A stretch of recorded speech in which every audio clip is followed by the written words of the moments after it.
Eh. Ah. Sasa kumbe mzee, tabia zako ndo hizi? Ndio tabia gani hii tena? Ah, Kumbe una tabia za namna hii?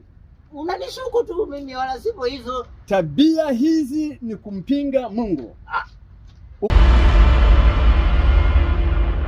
Haleluya, haleluya, haleluya.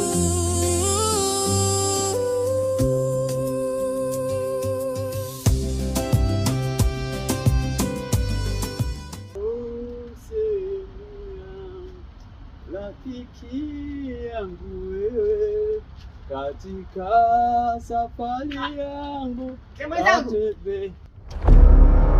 tumekutana tena. Mzee. Mzee mwenzangu. Tumekutana tena. Tumekutana bwana. Kweli mimi nimekutana bwana. Tumekutana tena. Kabisa. Habari za nyumbani? Sawa, sadaka kabisa. Naendeleaje? Hako tena wazima, wewe umetokea wapi tena? Mimi nimetoka kuhubiri. Kuhubiri tena? Bwana.